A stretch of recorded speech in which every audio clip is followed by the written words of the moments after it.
இலங்கையினுடைய அதிபர் தேர்தல் செப்டம்பர் 21, 2024 நடக்க இருக்கு. அந்த தேர்தலுக்கான எஸ்எல்பிபி அப்படிங்கிற பார்ட்டியினுடைய வேட்பாளர அறிவிச்சிருக்காங்க இன்னைக்கு அந்த பார்ட்டி.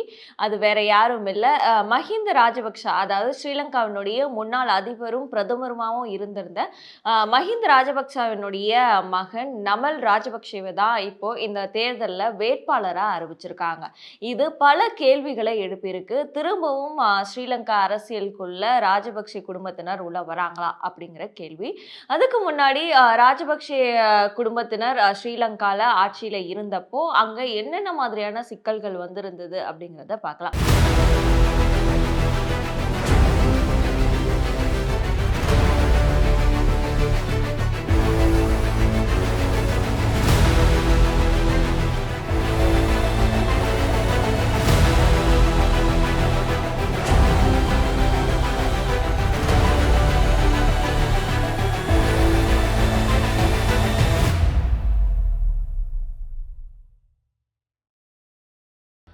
2022ல கோத்தபய ராஜபக்ஷே அதிபரா இருந்தப்போ, அங்க பொருளாதாரம் ரொம்ப ஒரு வீழ்ச்சிய சந்திச்சிருந்தது. அப்போ அந்த பொருளாதார வீழ்ச்சிக்கு காரணம் அப்படிங்கிறது கோத்தபய ராஜபக்ஷே, அந்த ராஜபக்ஷே குடும்பத்தினர் தான் அப்படின்னு சொல்லி மக்கள் போராட்டங்கள்ல ஈடுபட்டிருந்தாங்க. அது பெரிய அளவுல கலவரமா மாறி, சொல்லப்போனா இப்போ வங்கதேசத்துல எந்த மாதிரியான ஒரு நிலை இருந்ததோ, அதே மாதிரியான நிலை தான் இலங்கையில 2022ல நடந்திருந்தது. அப்போ மக்களுடைய போராட்டம் அப்படிங்கிறது ரொம்ப பெரிய அளவுல வெடிச்ச நேரத்துல அப்போ அதிபரா இருந்த கோத்தபய ராஜபக்ஷே அவர் நாட்டை விட்டு அந்த பதவியில இருந்து விலகி நாட்டை விட்டு வெளியேற வேண்டிய ஒரு சூழல் ஏற்பட்டிருந்தது. இந்த கோத்தபய ராஜபக்ஷே யார் அப்படின்னா மஹிந்த ராஜபக்ஷனுடைய சகோதரராக தான் இருந்தாரு.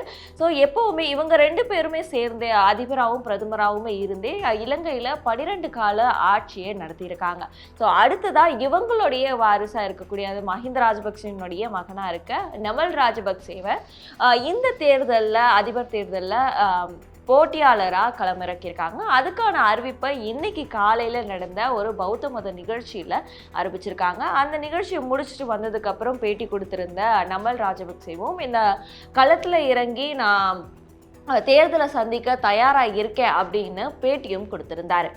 2022ல இலங்கையினுடைய பொருளாதாரம் பெருமளவில் வீழ்ச்சியை சந்திச்சிருந்தாலுமே அப்போ மட்டும் நடந்த கடன்ல சிக்கின நாடு கிடையாது இலங்கை. அதுக்கு முன்னாடி எப்போ கடன் வாங்கப்பட்டது அப்படின்னு பார்த்தோம்னா அது மஹிந்த ராஜபக்சே அதிபராகவும் பிரதமராகவும் இருந்த காலகட்டத்தில் தான் இந்த கடன்றது வாங்கப்பட்டிருந்தது. ஸோ அது கடன் கட்ட முடியாத ஒரு சூழ்நிலை ஏற்பட்டது அப்படின்னு பார்த்தோம்னா அது கோத்தபய ராஜபக்சே அதிபராக இருந்த காலகட்டத்தில் 2022ல தான். ஸோ அப்போதான் ராஜபக்சேவினுடைய குடும்பத்தினர் அந்த போராட்டம் பெரிய அளவில் வெடிச்ச காரணத்தினால கோத்தபய ராஜபக்சே அதிபர் பதவியிலிருந்து விலகிட்டு நாடை விட்டு வெளியேறினாங்க. அப்பவும் இதே மாதிரியான வங்கதேசத்தில் இப்போ நடந்த ஒரு சூழல் மாதிரி போராட்டக்காரர்கள் ராஜபக்சேவினுடைய வீட்டுக்கு உள்ள போய் சூறையாடக்கூடிய காட்சிகள்லாம் நடந்திருந்தது.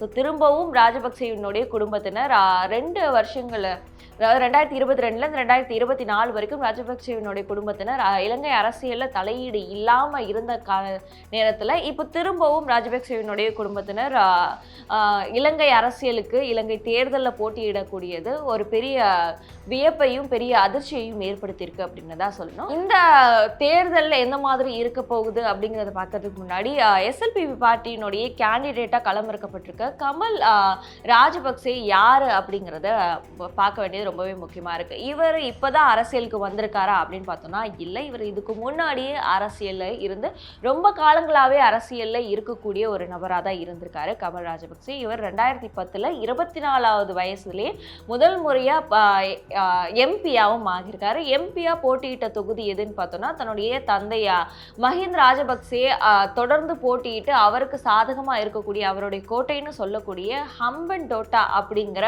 ஒரு தொகுதியில் போட்டியிட்டு தான் இவர் வெற்றி பெற்றிருக்காரு. அந்த ஹம்பன்டோட்டா தொகுதி இடம் அப்படிங்கிறது என்ன இடம்னா சீனர்களால் கட்டப்பட்டிருந்த ஒரு துறைமுகமும் இருக்கக்கூடிய ஒரு இடமா தான் இருந்தது. சரி, இவர் அந்த ஒரு தேர்தலில் மட்டும்தான் போட்டியிட்டு வெற்றி பெற்றிருந்தாரா அப்படின்னு பார்த்தோம்னா அதுவும் இல்லை. அதுக்கப்புறம் அடுத்தடுத்த தேர்தலில் எல்லா தேர்தல்கள்லையும் போட்டியிட்டு வெற்றியும் பெற்றிருந்தார் நமல் ராஜபக்சே. தன்னுடைய 24வது வயசுலேயே, அதாவது 2010லேயே முதல் முறையாக எம்பியாக தேர்ந்தெடுக்கப்பட்டிருந்த நமல் ராஜபக்சே 2020, அதாவது அடுத்த 10 வருஷத்தில் 2020ஆம் ஆண்டில் ஸ்ரீலங்காவினுடைய ஸ்போர்ட்ஸ் மினிஸ்டராக பதவி இருக்கிறார். அந்த ஸ்போர்ட்ஸ் மினிஸ்டர் பதவி ஏற்கும்போது அவர் இந்த ஸ்போர்ட்ஸ் மினிஸ்டர் பதவி அவர் கரெக்டாக இருந்ததுன்னு நிறைய பேர் சொன்னாங்க. ஏன் அப்படின்னா அவர் இலங்கையினுடைய நேஷனல் ரக்பி டீம் இருக்கு இல்லையா, அந்த டீமினுடைய கேப்டனாகவும் இருந்திருக்கார் 2010 2014 வரைக்கும். ஸோ இப்படி இருக்கும்போது, அதாவது டீமுடைய கேப்டனாக இருந்தப்போவே அவர் எம்பியாக இருந்ததுனாலேயே பல சர்ச்சைகளும் எழுந்திருந்தது. நெப்போட்டிசம், அதாவது வாரிசு அரசியல். அவர் வந்து மஹிந்த ராஜபக்சேயினுடைய மகன் அப்படிங்கிறதுனால தான் ஸ்போர்ட்ஸ் மினிஸ்ட்ரியும் இப்போ கொடுக்கப்படுது. அவர் வந்து நேஷனல் ரக்பி டீமோடைய கேப்டனாகவும் இதனால தான் அவர் இருக்காரு அப்படிங்கிற மாதிரியான பல சர்ச்சைகள் இருந்தது. பட் ஆனால் அந்த சர்ச்சைகள் எதுவும் பெரிய அளவில் இவருடைய கெரியரை பாதிக்கலை அப்படின்னு தான் சொல்லணும்.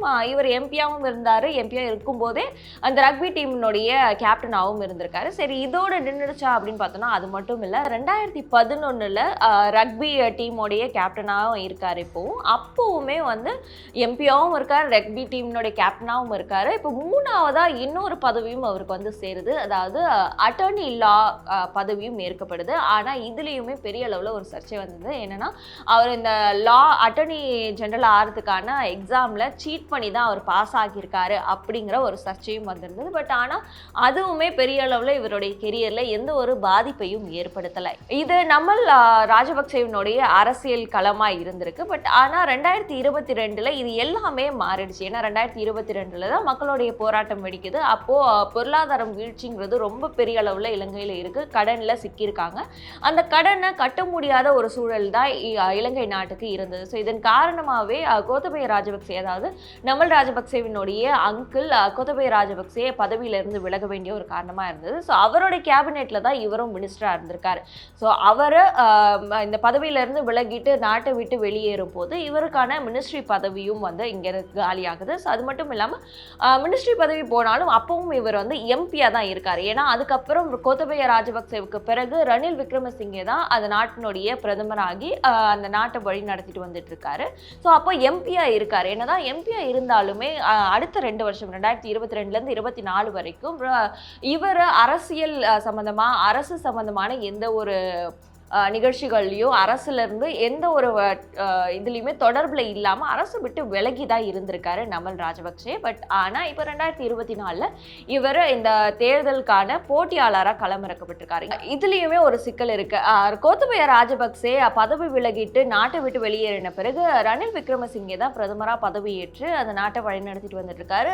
நாட்டினுடைய பொருளாதார வளர்ச்சிக்கும் பல வியூகங்களை வகுத்து அவர் அடுத்தடுத்து வளர்ச்சி திட்டங்களை கொண்டு வந்துட்டு இருக்காரு. ஸோ அப்படி இருக்கும்போது இப்போ எலெக்ஷன் வந்திருக்கு. எலெக்ஷன் வரும்போது எஸ்எல்பிபி பார்ட்டிக்குள்ளேயே நிறைய ஆதரவாளர்கள் என்ன பண்ணாங்கன்னா, ஆதரவாளர்கள் மத்தியிலே 2ஆக பிரிகிறாங்க. ஒன்று, ரணில் விக்ரமசிங்கே தான் திரும்பவும் இந்த பிரசிடென்ஷியல் எலெக்ஷனில் போட்டியிடணும், அதிபர் தேர்தலில் போட்டியிடணும்னு சொல்லி அவருடைய ஆதரவாளர்கள் தனியாக இருக்காங்க. இப்போ நம்மள் ராஜபக்சேக்குன்னு தனியான ஒரு ஆதரவாளர்கள் இருக்காங்க. இவங்க தான் போட்டியிடணும்னு சொல்லி. ஸோ எஸ்எல்பிபி பார்ட்டிக்குள்ளேயே 2 ஆதரவாளர்களாக பிரிஞ்சு இப்போ ரணில் விக்ரமசிங்கேக்கும் கொஞ்சம் ஆதரவு இருக்கு, இவருக்கும் கொஞ்சம் ஆதரவு இருக்கு.